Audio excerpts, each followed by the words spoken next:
E rieccoci insieme. Allora, il tema è quello dell'immigrazione, quali opportunità di sviluppo per la nostra regione, nella nostra regione per chi arriva, chi sono gli immigrati, cosa fanno, che aspettative hanno e come si vengono anche ad integrare nel nostro territorio.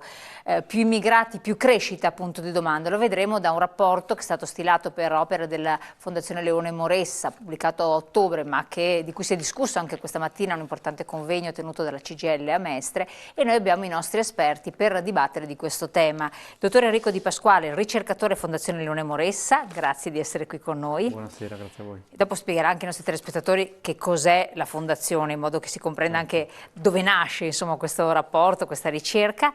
Silvana Fanelli, ben ritornata, segretaria CGIL Veneto, grazie. Buonasera. Palma Sergio, della segretaria CGIL Confederale Padova, grazie anche a lei. Buonasera. E ben arrivato anche Diop Aliune Badara, FIOM Padova, sempre CGIL, grazie anche a lei. Buonasera. Grazie. Allora, prima di incominciare a capire anche questa ricerca, eccetera, io vorrei vedere anche un altro rapporto che è stato stilato, di cui si è parlato di recente, quindi vediamo il nostro contributo video. L'Italia, con oltre 5.255.000 cittadini stranieri regolarmente residenti, si colloca al terzo posto nell'Unione Europea. Diminuiscono gli ingressi per motivi di lavoro, mentre aumentano quelli per motivi di asilo e protezione umanitaria. Sono alcuni dei dati del 28° rapporto immigrazione 2018-2019 presentato a Roma da Caritas Emigrantes, in cui si evidenzia che dal 2014 la perdita di cittadini italiani risulta l'equivalente di una grande città come Palermo. Una perdita compensata allo stesso tempo dai nuovi cittadini per acquisizione di cittadinanza e dal contemporaneo aumento di oltre 241.000 unità di stranieri residenti. Pur tenendo conto della diminuzione della natalità straniera, sempre più simile a quella della popolazione autoctona, perdura il contributo degli immigrati alla riproduzione demografica dell'Italia. Al 1° gennaio 2019 le comunità straniere più consistenti sono quella romena, pari al 23% degli immigrati totali, quella albanese e quella marocchina. La popolazione straniera sul territorio italiano risiede prevalentemente nelle regioni più sviluppate del nord e in quelle del centro, mentre nel mezzogiorno e nelle isole appare più contenuta, sebbene in crescita. Ai primi posti come regioni Lombardia, Lazio, Emilia-Romagna, Veneto e Piemonte. Anche la CEI si è espressa sul tema immigrati. Il presidente, il cardinal Gualtiero Bassetti, ha affermato che con il nuovo governo si sente un cambio di passo nel paese sulla questione. Allora, dottore, rientrate nei dati nella ricerca da voi condotta in questi della Caritas che sono stati pubblicati? Sì, anche noi facciamo una fotografia dell'Italia dal punto di vista dell'immigrazione, che in realtà poi è una fotografia economica e sociale del paese in generale, perché noi evidenziamo che l'Italia sta attraversando un inverno demografico abbastanza preoccupante, quindi una perdita di popolazione, una diminuzione della popolazione e un invecchiamento della popolazione. Abbiamo un tasso di natalità al di sotto dei 2 figli per donna dal 1977, quindi da oltre 40 anni, e da circa 25 anni abbiamo un saldo negativo tra nascite e morti, quindi la popolazione sta diminuendo e sta invecchiando.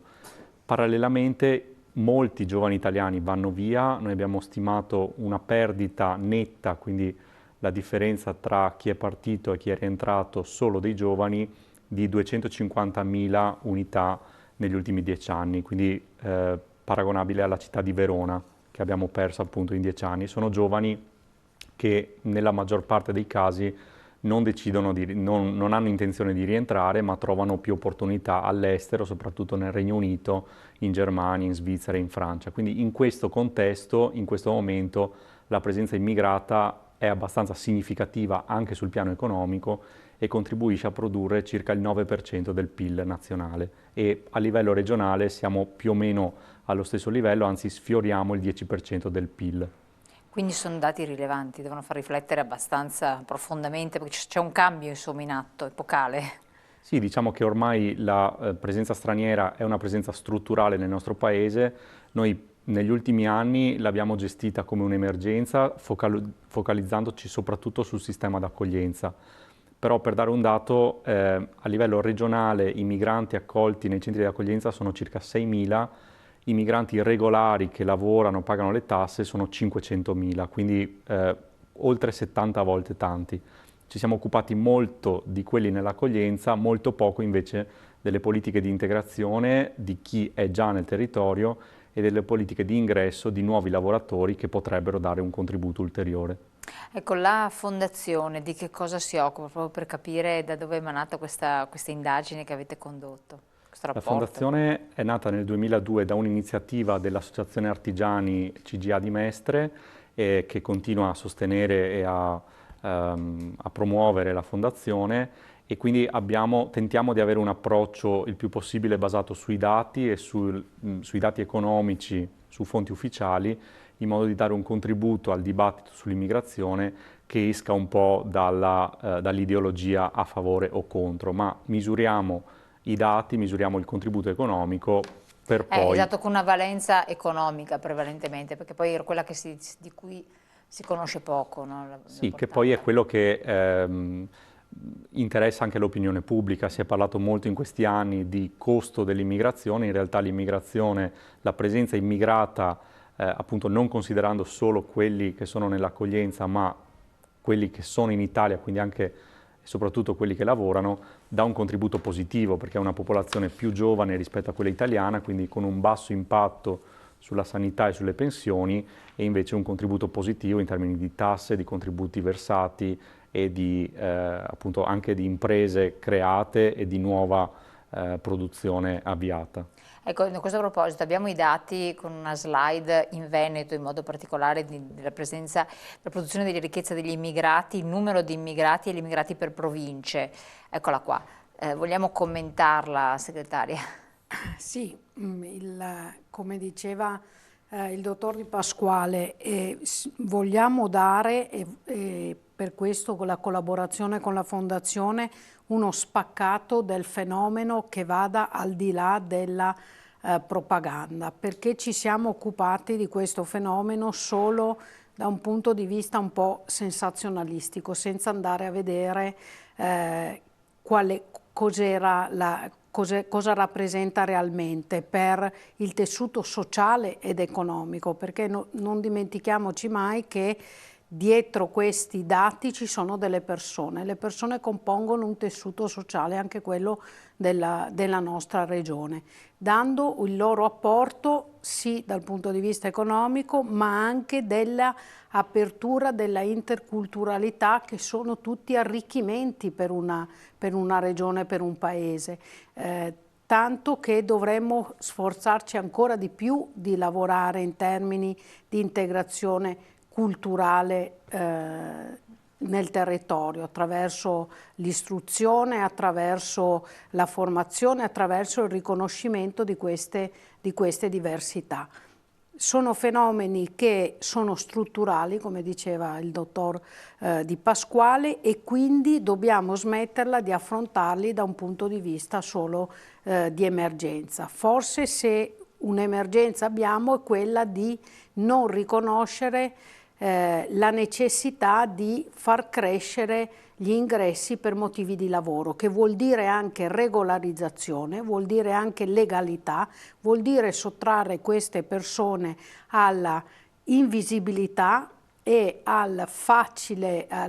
diventare facile preda della illegalità e di quel mercato del lavoro grigio tendente al nero, che è preoccupante e che insomma i fatti di cronaca anche della nostra regione portano alla ribalta. Penso ai casi della Fincantieri, ma come quelli anche della logistica che ci sono stati in passato proprio qui a Padova, ma tutto il tema del caporalato.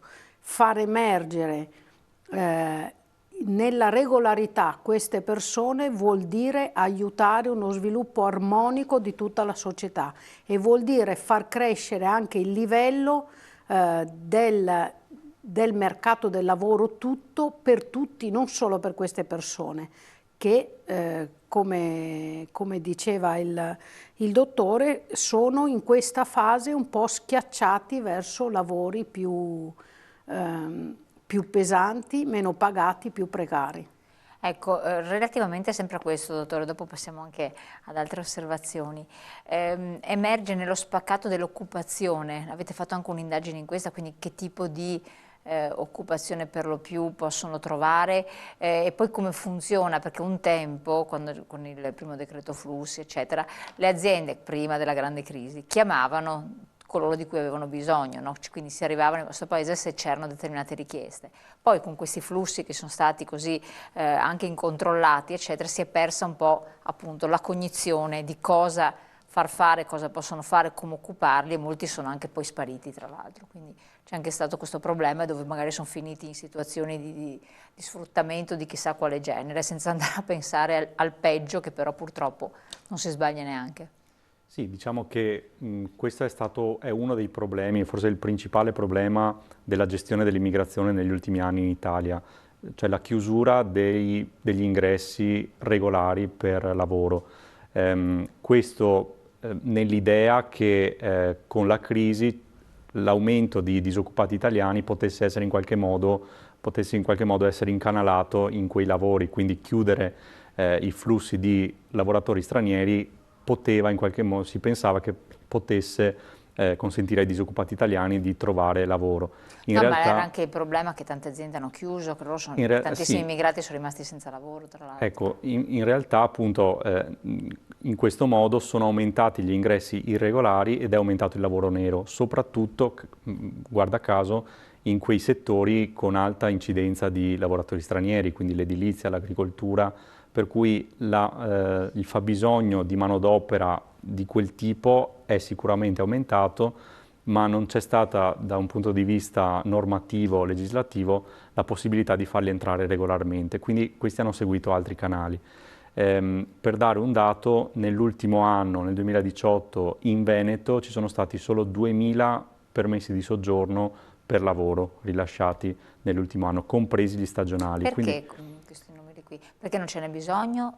No, il bisogno ci sarebbe, appunto l'economia locale e nazionale lo richiederebbe. In realtà appunto abbiamo parallelamente un esercito di irregolari, sono 500.000 a livello nazionale, che però non riusciamo a rimpatriare e non facciamo emergere, come si diceva prima, quindi lasciamo lì in un limbo. Sappiamo benissimo dove sono impiegati, perché i settori in cui ci sono molti stranieri sono appunto l'agricoltura, l'edilizia, il lavoro domestico, che sono tutti settori in cui c'è un'alta incidenza di irregolarità, di lavoro nero. Quindi abbiamo smesso di gestire l'immigrazione in maniera programmata e pensata, ma la subiamo, la gestiamo in emergenza e appunto con crescenti problemi di gestione appunto del sistema di accoglienza, che chiaramente non può assorbire tutta questa popolazione. Assolutamente. Palma Sergio, chiedo a lei, segretaria, sotto questo profilo che tipo di occupazione possiamo definire ci sia?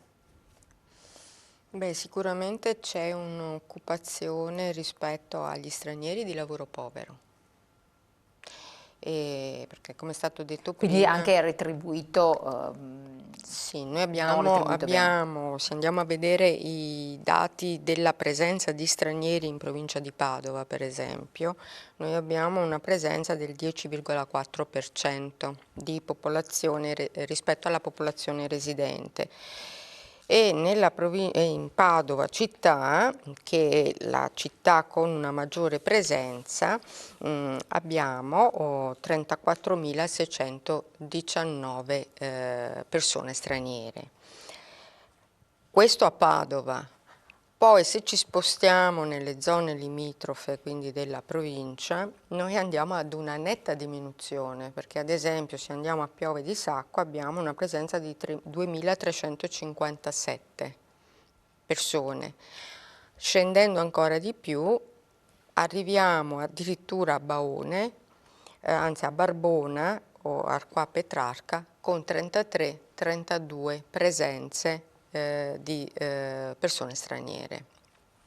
Quindi sempre numeri molto contenuti. Sono numeri molto contenuti. Che nazionalità? Allora, dai dati che noi abbiamo preso ovviamente dall'Istat, quindi sono successivi al 1° gennaio 2019, abbiamo una percentuale, sempre in provincia di Padova, di popolazione romena, del 33,9%. Poi se invece andiamo proprio nella città di Padova, la presenza della comunità romena è del 26,8%. Ma siamo là, insomma, sì, ecco. Sì, e dopo spieghiamo anche, cioè interpretiamo anche queste percentuali. Subito dopo viene la comunità moldava, poi abbiamo il Marocco, la Cina e via via. E per arrivare all'Albania con il 4,1%, mentre l'invasione, no, di cui la pancia ci dice che è fatta da persone che vengono dall'Africa, va addirittura su una percentuale dell'1, per arrivare allo 0, ecco. Ma la presenza di romeni e moldavi è dovuta alla enorme presenza di servizi di cura, per esempio, quindi verso gli anziani, nelle case di riposo o nelle strutture per disabili gestite da cooperative ovviamente, e nell'edilizia o anche, come è stato detto prima, nella logistica. Però forse anche a livello rispetto agli altri, adesso, poi ne parliamo magari dopo la pubblicità, sono quelli che riescono a trovare anche un'allocazione economica progressivamente migliore nelle occupazioni. Sì, certamente, perché se andiamo a soffermarci sul lavoro di cura, noi abbiamo dei lavoratori che vengono comunque regolarmente assunti dalle cooperative sociali, oppure non solo cooperative sociali, ma da coloro che svolgono attività di privato sociale, per cui hanno, io penso a una figura come l'operatore sociosanitario, per esempio, che può andare su una retribuzione di 900-1000 euro al mese. Quindi certo, si collocano sicuramente meglio di chi invece fa facchinaggio o altri lavori che sono sottopagati o lavori in nero. Poi c'è tutto il fenomeno del badantato e allora lì ci sono zone di ombra, perché molto spesso il badantato che avviene all'interno delle famiglie è un badantato che o è sottopagato oppure non è dichiarato. E quindi abbiamo fasce di popolazione che magari è anche nascosta. certo, di cui non ci sono dei dati. Torniamo un po' su questi temi, andiamo in pubblicità qualche secondo, poi siamo di nuovo con voi.